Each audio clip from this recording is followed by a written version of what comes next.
Hey y'all, it's the nappy-headed Hoba here to talk about breakage. Obviously there's treatments like AFG, two-step, and all kinds of different protein treatments and hardcore protein treatments, light protein treatments, but the number one enemy of anyone trying to, retain as much length as possible and grow their hair out is breakage, of course. And my hair strands are really, really fine, so breakage is a big, big issue with me.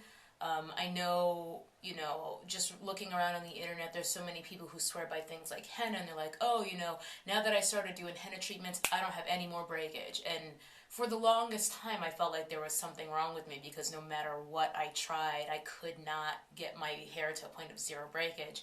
And after a certain point, you have to realize that that's not really realistic. I mean, these people who say they have zero breakage, I mean, are they literally examining, every single strand that comes off to make sure that the bulb is on the end, to make sure that it was shed and not breakage? Or even if they are experiencing zero breakage, you can't really bum yourself out because you still have some breakage. I think the realistic goal would be to get your breakage to an absolute minimum. Have as little breakage as is possible and realistic for you. So I just wanted to talk about what my number one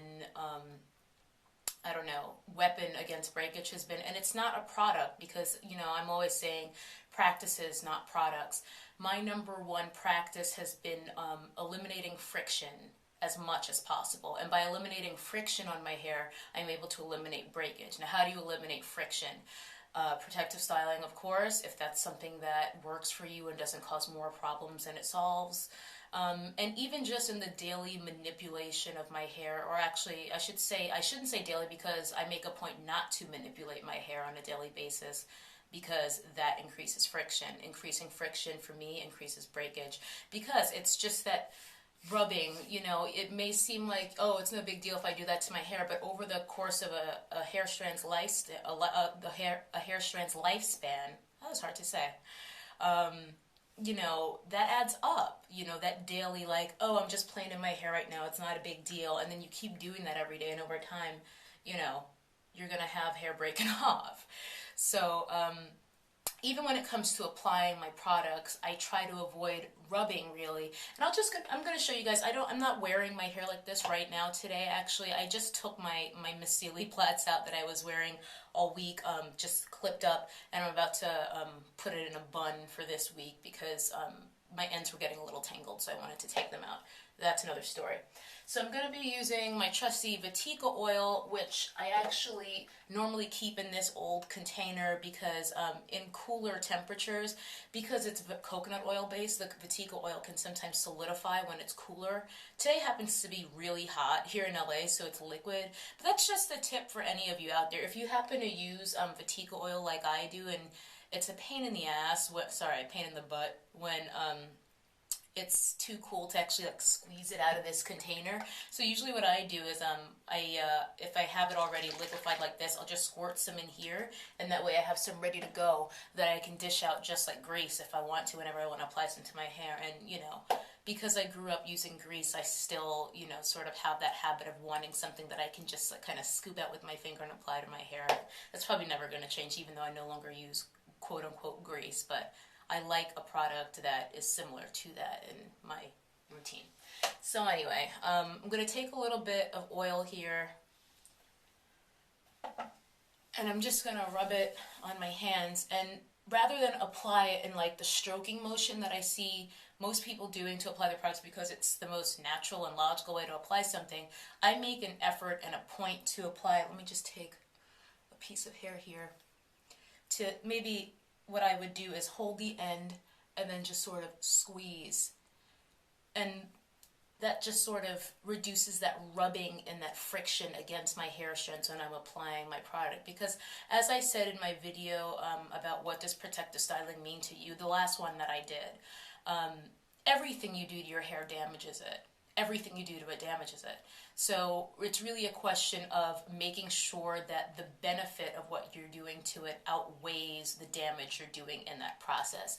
So again, I coated my hands in the oil, and then by holding the end taut here, that's distributing a nice amount of oil to my ends, which need the most attention, of course, because these are, the veterans down here, these hair strands. And then the younger hair strands and, the mid-length portion of my hair strands are going to get the oil just by me doing this.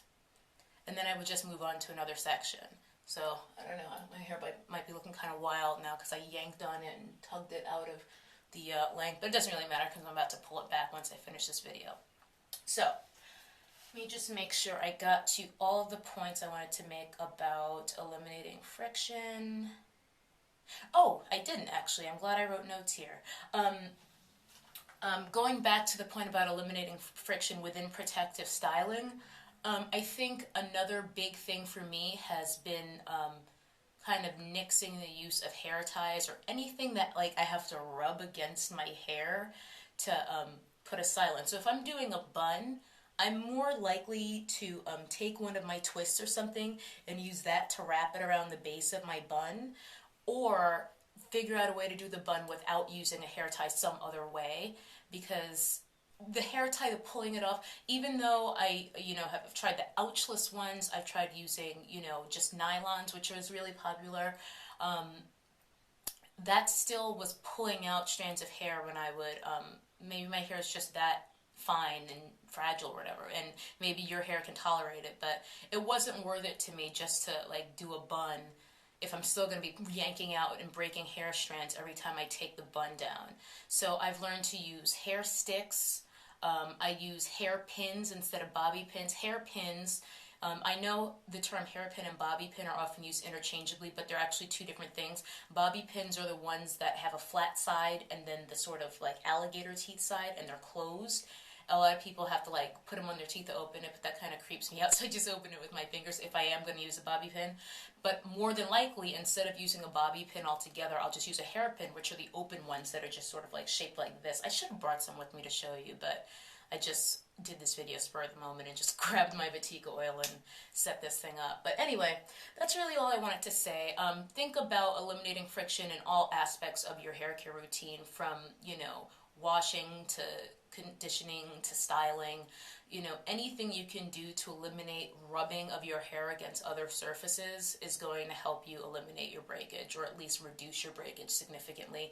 At least it has for me. So if you've got fine strands and a hair texture like mine, then check it out. It might work for you. So that's it for today, and thanks for watching this video. Bye.